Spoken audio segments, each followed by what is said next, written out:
All right, here we go. Endgame safeties. Woohoo! All right, here's the concept. This is material. This is material. It's like chess. They're pieces, they're weapons, they're threats. They're good for you to have on the table, especially at the end game. But even during the break, we talk about don't shoot your balls off the table. Now we're talking about don't shoot your balls off the table and there's less balls on the table.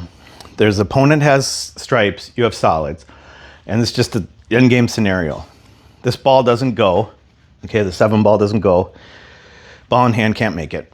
Let's just say that. I don't know, I can move the 8 over an 1/8 of an inch, who cares, just whatever, I don't have time. I already marked them. Especially from here. Yeah, we're really, I mean, you could almost make it from there. You really can't. Let's just say you can't. Okay, we're beginners. We're intermediate players. We ain't getting out from here. All right. Now, the typical thing that happens is this type of scenario with a beginner intermediate player. They shoot this shot. Okay.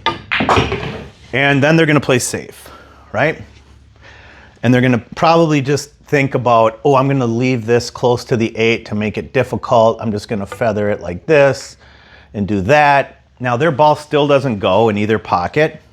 And now it's really easy for the opponent to hit their hand on the chair. They just hit some kind of ineffectual shot, right? Like that.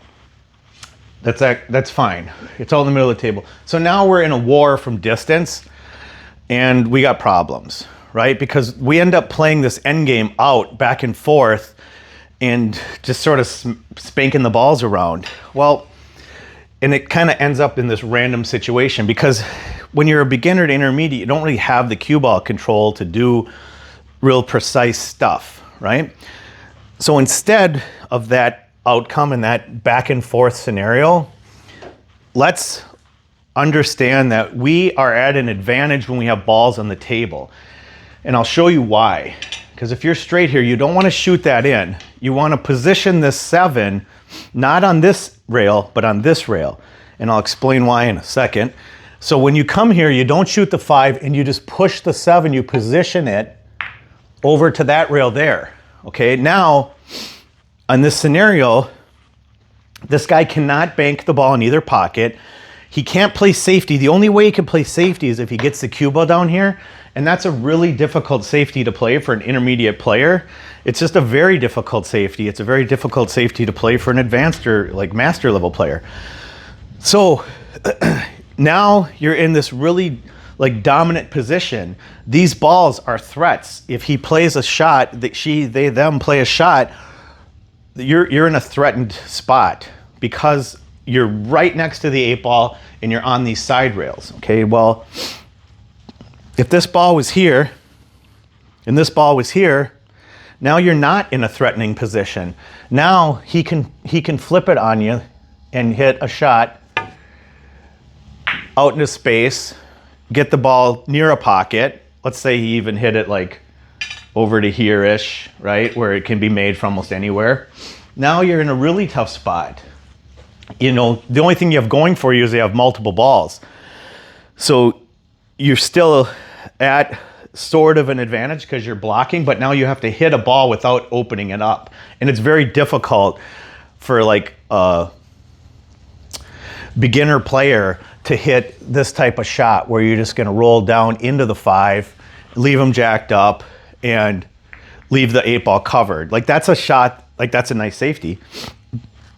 They're not hooked. They're in a difficult spot, so you could pick up a little safety there. That was kind of a nice shot. Now, you'd need to practice that in order to do that because the other way to do that, I'm just hitting these kind of live fire. So if you were here and you were like, well, I'm going to leave the cue ball in a different, like a tougher spot, and you start moving this 5 ball around or trying to, like, there's bigger problems because if you start moving this away from the pocket and start mishitting shots, well, then they can come and find position from there to win the game back and forth up table, it'd be whatever. So what I'm saying is these balls on the table are your friends. And even, let's move it here, okay? put this anywhere over here. It doesn't have to be just on this end rail. And we're back here. We got the cue ball. Still don't shoot the 5 because it's not going anywhere. And now we hit the same shot. Now watch. 7 ball over to the side rail. Just like that. Now, is there a beginner to intermediate player in the world that's going to get shape on this 8? First of all, making the 9 is going to be super tough. And then hitting a bank shot. Let's say they make the 9, okay? I'm not even saying I can. Let me try it. Nope. Let's say they make it. They're better than I am. Now you have a percentage thing, right? What are the chances that an intermediate player is going to make this bank? Not even 50-50, probably 30%. So they're going to try to make the bank, okay? And they kind of got lucky to leave you a tough shot. Now you have threats, right? If this ball wasn't here, you'd only have one threat and you'd have to play a very precise safety. Now that this ball's here, you're a lot closer to it and you have an easier safety and you're gonna leave the ball in that zone, right? They're gonna break out their jump cue and give you ball in hand. Okay, so you see what I'm saying, hopefully. These balls are material and leaving them on the table is advantageous because if one of these is gone, your options are way less. So shooting the ball off the table and playing a safety is a big no-no. And thinking we need to hook them when the ball's over here is a big no-no. We don't need to hook them when it's there. We can just reposition our 7 ball, and we don't want the 7 ball here. Again, we want a threat. And here's the reason why. And I think I explained it, but I'll explain it one more time. When the ball is here and the ball is here and this ball is out here and you leave him tough, like say you left him jacked up here. Well, he doesn't have to do anything other than just try to not put the 15 on the center of this end rail. So if I'm this player, I'll probably call the 15, but if anything, I'm gonna overcut it because I want it to be on that side rail, not the end rail. So let's see. Okay, see how it comes back out? I don't want it down here. I want this ball out here because there's a lot less places they can leave me. If this ball was here, it's very easy. There's so much more of the table to cover that you can play safety on, especially if it's in this range. So when I watch people play from this position and they don't really think about the object ball, they only think about making it and winning the game and let's win, win, win. And they end up hitting this type of shot and it comes down and it sprays down into this zone. Well, now they're in big trouble because now the person can play from here off of solids. If the ball was here, you can't really play a good safety from here. If you're solids, it's really impossible. Honestly, you'd have to get it back here and then he'd still have a bank. So this is a good threat position, this side rail. This is a really weak position for you, for your ball, if your stripe's here. Because now I can just do anything. As long as I don't scratch, I'm good, right? No matter what they do, how bad they play a safe, like that's a terrible safety because they'd want to do the same thing and move this over here, and then eventually they'd want to move this to here. And here's the other thing. Let's talk about this. This ball, if this doesn't go, and you're blocking the 8, let's start from the top. Let's go from the top. Ball's there. Ball's here. This is another concept on safeties. Okay. 8 ball doesn't go in that pocket. 8 ball doesn't go in here. Aha! I don't want to move that ball because I have protection. So I'm going to shoot this ball in and then I'm going to try to leave that 7 next to it. Or I'm going to hit this safety here, right? I'm going to hit this safety where I don't want to like, let's say I touch it and it just wiggles it over here, right? It's a bad example, but you get it. Like in general, what I'm saying is it's like some sort of advantage for solids. The real advantage for solids is the real advantage for solids is getting this apart, putting that in front, creating a massive threat to win the game, not being on that end rail, putting it there. This is a game-winning threat now. Because if this guy is in trouble, okay, I'm gonna give him a fair shot. He's gonna bank it and try to block the pocket or win the game. Okay. How bad is that guy? All right, let's do it again. I'm like slop trying right now, so I'm a little disengaged on the execution because I'm more thinking about the theory. So sorry about that, bros and broettes. Okay, let's try. This is such an awful position. Same thing. So you could sit here with a bucket of balls and the guy is screwed, basically, or the gal's screwed. And they're not even hooked. There's no reason. They're not jacked up over a ball. They're not anything. They're just in a really big threat position here. There we go. Now this is the best possible outcome that you could hope for, and it still didn't work, right? I mean, the best possible outcome would have been hitting the rail and blocking the pocket, but that's like really, really, really tricky. So I guess what I'm saying is we got to think less about hooking. We got to be paying attention to where our object balls are. Got to stop shooting the balls off the table. And same thing from here. Okay? Let's say this is here and this is here. All right? Do I need to panic? Do I need to hook them? No. All I need to do is do this. I'm going to nudge it over there and leave them this. There's no winning from here for an intermediate player, even like a super advanced player. Okay, they do step one and make it finally. Yay me, I made it. Now, what do they have? They have an impossible cut or a bank. And it's like, all right, here comes their impossible cut. They don't play my speed. I'm sorry. They ain't making that shot. And sometimes they do. That's the point. It's like if the guy makes a great shot, that's fine. But he made a really low percentage shot and made a really low percentage shot, and you were here. So if he misses that low percentage shot and chunks it a little bit, like you win the game from there. So that's the point. Okay, I'm glad I made that shot on me to prove a point that it's not about the result, it's about the percentages. So 8-ball's a math game. We're just trying to put ourselves in a good percentage position. And if you take anything away from this video, it's that we need to worry less about hooking and more about positioning the object ball. So we have to make sure we get that 5-ball up in that area right there. Because now we left him a shot and you could sit there and panic and say, well, he could make the bank. But it's like, if they don't make the bank, now we're in a position to win. Now all we have is a 5 and an 8. And so if you can run 2 balls, you can win from there, right? And yeah, it's gonna be a little nerve-wracking to watch that thing go down, but it's not that nerve-wracking. And it's a low percentage shot for an intermediate player. And it's a high percentage chance that they're gonna leave you this, okay? So it's a percentage thing. That's all I'm saying. That's all I'm saying. That's all I'm saying. Okay, so hopefully that makes a little sense. We don't always have to leave a safety, like hooked. We can position our balls and we have to think about it. And the thing I really wanna say is that coming with this outcome from here, I'd much rather leave the table.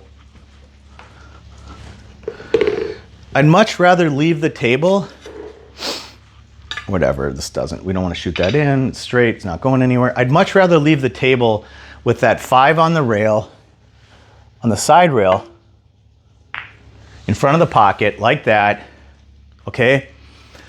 And have come back to the table with these balls in this threatening position next to the 8-ball as a beginner or an intermediate player or an advanced player. Then I would much rather have that than think of this false security that I'm gonna prolong the game by having this ball here, right? Because it doesn't go, I'm protected. That's my protection, they can't win the game from there. And it's like, there are certain times where you wanna leave a ball blocking, I get it, but I think what I've seen in beginner and intermediate pool is they put a little too much value on the blocking and the congestion, and they don't think like about ahead for what's possible. So to sit and hit a little, like say this is over here and you got no shot. To hit this shot and say, I don't even want to break these up. I just want to, you know, feather it and like that. I didn't feather it, but let's just say I did. I want to leave them together because that's protection for me.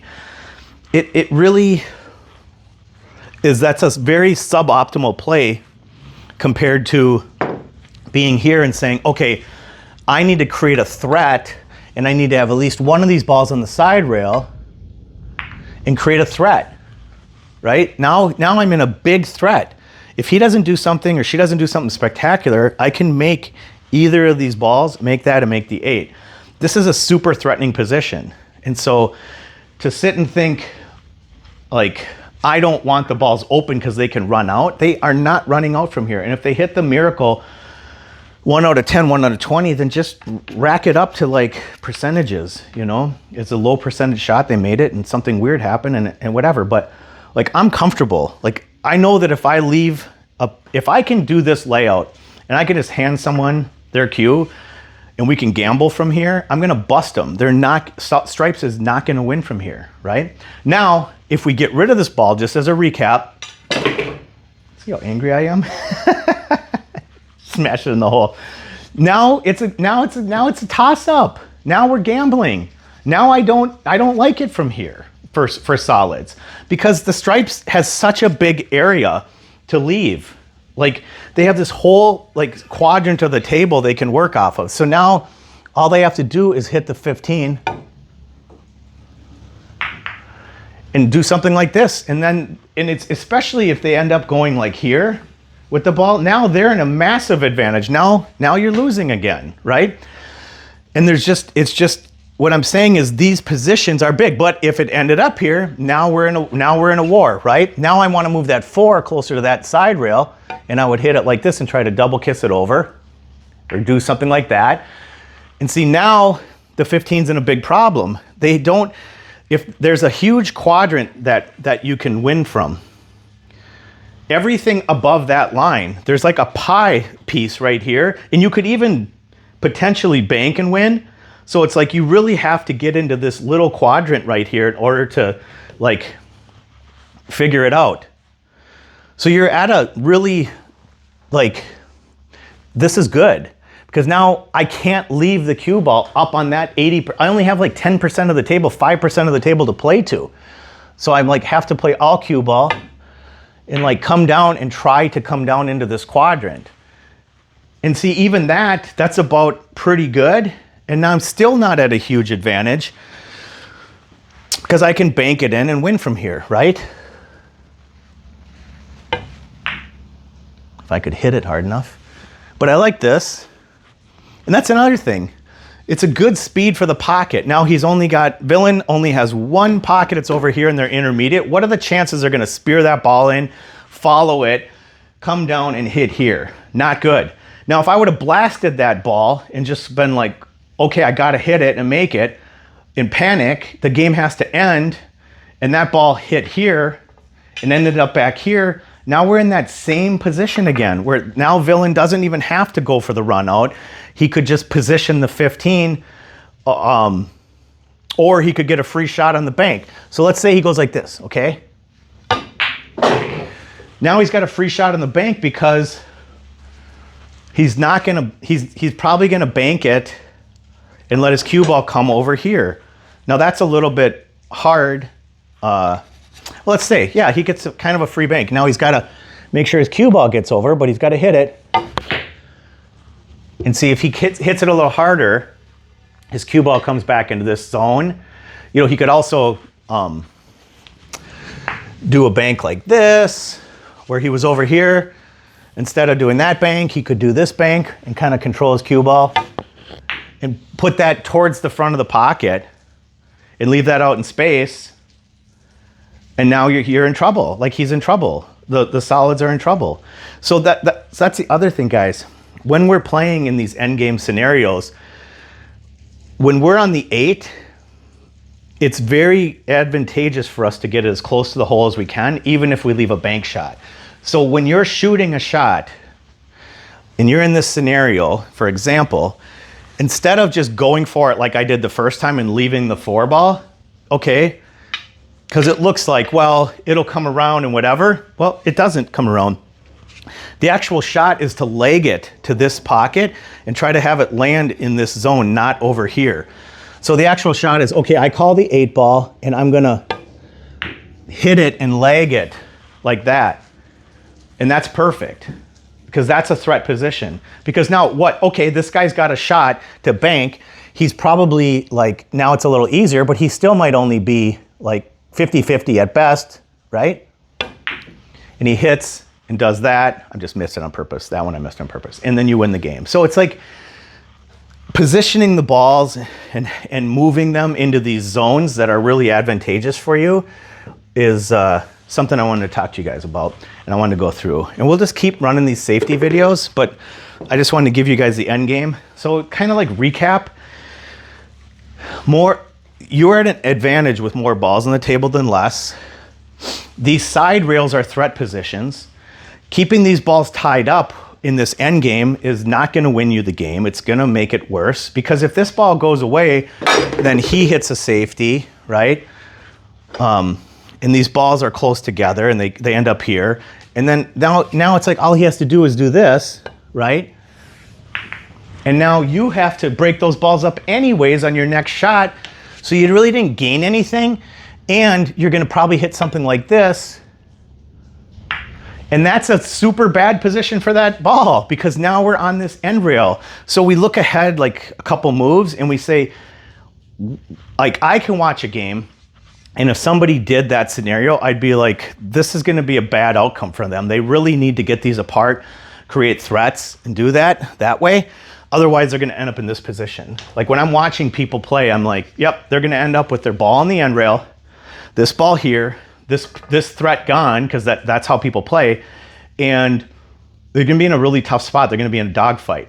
It's almost like if you played chess, it would be like an extra pawn. If you have 2 pawns and a king, and someone has a king and a pawn, and you're trying to walk your pawns around, you're absolutely crushing them, because you can just go take your king and go knock out their pawn, and they can't deal with both of your pawn threats. So they're trying to work with 2 threats, and you're trying to walk it down to get a queen at the end game. This is the same in pool. It's like when there's 2 balls, it's like having 2 pawns versus 1 pawn and a king on the table. And it's like, it's a bad move to shoot one of to just take a pawn and just flick it off the table. It's like, that would be stupid, right? So in pool, shooting your balls off the table is not good. So we won't call it stupid. We'll just call it suboptimal. So that's it. So there's some ideas, some concepts. I just felt like doing a safety video. The key takeaways are the material, the pawns, the end game, the side rails. These are tough spots for your balls at the end game. Up here is much better on these side rails. And then we don't always have to hook the opponent. We can leave them a tough shot, let them shoot a bank in, hold our breath, pray to the pool gods that they miss it, which they likely will. They're more likely to miss it than they are to make it, and run out from there with our 2 balls left as threat, okay? And if they make the bank and they went low percentage, just next hand, just like poker. Let's play the next hand. So, okay, that's awesome. Hope you guys enjoyed this, and we'll get this one out tomorrow. I love you guys. Bye.